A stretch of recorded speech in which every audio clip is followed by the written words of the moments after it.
Two-way texting allows shops to send real-time updates and get quick approvals to complete repairs. Let's see it in action. Once the estimate is written, the shop can get an electronic authorization from the customer by selecting Authorization.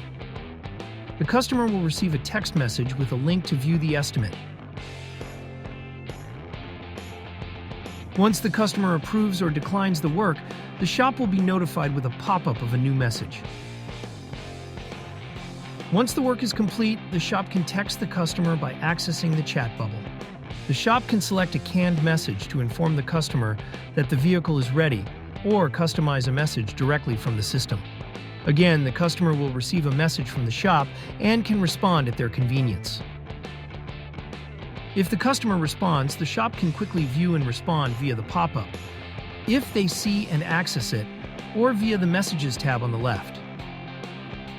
The two-way texting function within Shop Manager Pro allows shops to streamline communication, enhance customer experience, and speed up approvals while reducing delays.